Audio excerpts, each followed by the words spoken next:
नमस्कार, मैं हूं नारायण शर्मा और आप देख रहे हैं AINS न्यूज 24 चैनल। अब खबरें विस्तार से। छत्तीसगढ़ के मंत्री खुशवंत साहेब की अगुवाई में रायपुर से गिरौदपुरी तक निकाली जा रही सतनाम सद्भाव पदयात्रा का शुभारंभ प्रदेश के मुख्यमंत्री विष्णुदेव साय ने किया। 5 दिनों तक चलने वाली इस पदयात्रा में बाबा गुरु घासीदास के द्वारा कहे गए संदेशों को आम लोगों से साझा किया जाएगा।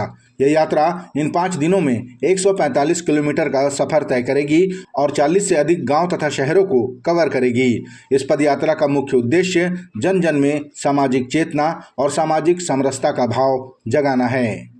रायपुर से लेकर गिरौदपुरी तक 5 दिवसीय सतनाम सद्भाव पदयात्रा का शुभारंभ आज यहां पर हुआ है और जिस तरह से पूज्य बाबा गुरु घासीदास जी पूरे मानव समाज को मनखे मनखे एक समान का संदेश दिए थे और समाज सुधार का काम भी किए थे। उन सब बातों को गुरु खुशवंत साहेब 5 दिन की यात्रा में लोगों के बीच में रखेंगे। बीच बीच में रात्रि विश्राम भी है, वहां पर समरसता भोज वगैरह का भी आयोजन है। भारत और अमेरिका के बीच हुए ट्रेड डील पर केंद्रीय गृह मंत्री अमित शाह को चर्चा के लिए पूर्व मुख्यमंत्री भूपेश बघेल ने चुनौती दी है। उन्होंने कहा कि वे स्थान और समय तय कर लें, हम पूरे देश के किसानों के साथ चर्चा करने आएंगे, ये मेरी चुनौती है। हाँ तो बिल्कुल सही बात है। अमित शाह जी कहाँ चाहते हैं, कहाँ डिबेट करना चाहते हैं, हम लोग आएंगे, पूरे देश के किसान आएंगे। आप समय और स्थान तय करिए, हम सब आएंगे। मैं उसको चुनौती दे रहा हूं अमित शाह को, जिस मंच में और जो स्थान तय कर ले हम लोग आएंगे। लंबे समय से अपनी नियुक्ति की मांग को लेकर अड़े और नवा रायपुर में धरनारत डीएड अभ्यर्थियों ने देर रात शिक्षा मंत्री के बंगले का घेराव करने पहुंचे, जिसमें बड़ी संख्या में महिला अभ्यर्थी शामिल रहीं। पुलिस ने अचानक उनको बंगले की तरफ जाते देखा और उन्हें रोका। महिला अभ्यर्थी शिक्षा मंत्री से मुलाकात के लिए अड़े रहे, लेकिन पुलिस वालों ने उन्हें रोके रखा। छत्तीसगढ़ के किसानों के हित में सरकार ने एक और कदम बढ़ाते हुए किसान पुस्तकों को डिजिटल कर दिया है, जिससे किसानों को अपनी जमीन से जुड़ी सभी जानकारी ऑनलाइन माध्यम से आसानी से प्राप्त हो सकेगी। राजस्व मंत्री टंकराम वर्मा ने आज डिजिटल किसान किताब कार्यक्रम का वर्चुअल उद्घाटन किया। उन्होंने बताया कि पिछले 2 साल में राजस्व विभाग द्वारा किसानों के हित में ढेर सारे निर्णय लिए गए। उन्होंने जानकारी दी कि डिजिटल किसान किताब की संपूर्ण जानकारी सरकार के भुइयां पोर्टल पर अपलोड होंगी, जिन्हें किसान आसानी से डाउनलोड कर सकेगा। हमारी जो किसान किताब की जो पुस्तिका है उसको डिजिटल कर रहे हैं। पहले मैनुअल के लिए लोग भटकते थे, किसान परेशान होते थे, उसमें समय, शक्ति, ऊर्जा सब लगता था। आज इसको डिजिटल किसान किताब की आज शुभारंभ कर रहे हैं। इसमें किसान को भटकना नहीं पड़ेगा। इसमें डिजिटल किसान किताब अब भुइयां पोर्टल जो हमारा है उसमें B1 और P2 रिपोर्ट के साथ उपलब्ध रहेगी और किसान जब चाहे अपनी आवश्यकता के अनुसार समय के हिसाब से आसानी से अपनी ज़मीन की सारी चीज़ें देख सकते हैं, उसको डाउनलोड कर सकते हैं। गर्मी ने अभी अपना कहर बरपाना शुरू भी नहीं किया है और राजधानी रायपुर के कई क्षेत्रों में पीने के पानी की किल्लत आम होने लगी है। राजधानी के स्वास्तिक नगर के रहवासियों ने नगर निगम को 1 माह पूर्व ही जानकारी दी थी कि उनके कॉलोनी में पीने का पानी पर्याप्त मात्रा में नहीं आ रहा है और आने वाले समय में स्थिति विकराल रूप ले सकती है, लेकिन निगम ने इस ओर ध्यान नहीं दिया। लिहाजा बुधवार को नेता प्रतिपक्ष आकाश तिवारी के नेतृत्व में सैकड़ों महिला पुरुष निगम मुख्यालय पहुंचे और प्रदर्शन किया। सभी ने अपना अधिकार पीने का साफ पानी की मांग की। देखिए, रायपुर राजधानी में अभी गर्मी चालू भी नहीं हुई है और नगर निगम की पोल खुल चुकी है।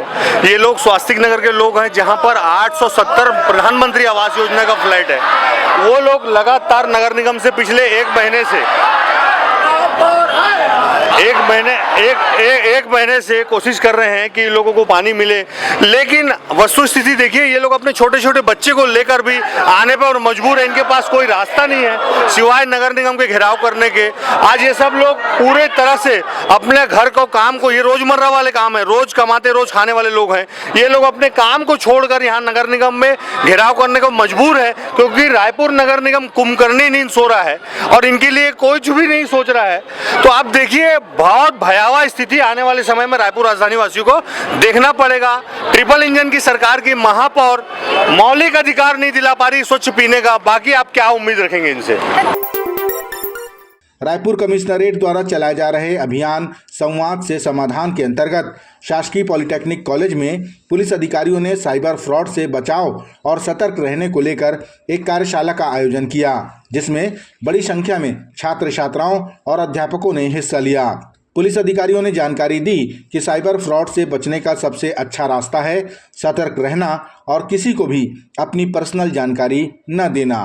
साइबर फ्रॉड के मामले ऐसे हैं जिसमें व्यक्ति बहुत दूर या इवन देश के बाहर बैठा हुआ आपके साथ ठगी कर सकता है, तो इसमें जागरूकता एक बहुत बड़ी भूमिका अदा करती है। अगर आप जागरूक हैं, अगर आप सजग हैं, अवेयर हैं, तो आप साइबर फ्रॉड से बिल्कुल बच सकते हैं। इसीलिए हमारी कोशिश है कमिश्नरेट रायपुर पुलिस की कि ज़्यादा से ज़्यादा हम जो साइबर फ्रॉड जितने तरीके से होते हैं उनकी जानकारी अधिक से अधिक लोगों तक पहुंचा सकें, जिससे लोग अवेयर हो सकें और इस तरह के फ्रॉड का शिकार होने से बच सकें।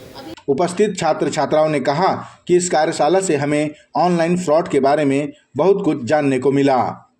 मैं रायपुर पुलिस कमिश्नरेट सिस्टम को बहुत बहुत तहे दिल से धन्यवाद करना चाहूँगी कि उन्होंने इतनी अच्छी मुहिम चलाई और हमारे कॉलेज को एक ज़रिया बना के बच्चों तक ये संदेश पहुँचाने का दिया, हमें मौका दिया। बच्चे बहुत खुश हैं, बच्चों को बहुत सारी चीज़ों की जानकारी हुई, साइबर ठगी, साइबर फ्रॉड, सोशल मीडिया, ये सबसे आजकल बच्चे बहुत परेशान रहते हैं। उसके लिए बच्चों को बहुत अच्छी सलाह दी गई और पुलिस वाले इतने फ्रेंडली थे कि बच्चों को उनके साथ बहुत अच्छा लगा इंटरेक्ट करने में। वो बेहिचक उन लोगों से अपनी हर परेशानी शेयर करके और उसका समाधान पा गए।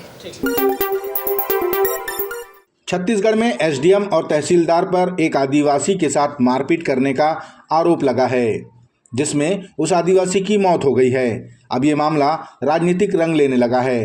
पूरे मामले में पूर्व मुख्यमंत्री भूपेश बघेल ने कहा कि छत्तीसगढ़ में ये पहली घटना है जब सरकारी अधिकारी के ऊपर हत्या का आरोप लगा है। उन्होंने कहा कि छत्तीसगढ़ में अधिकारी निरंकुश और बेलगाम हो गए हैं।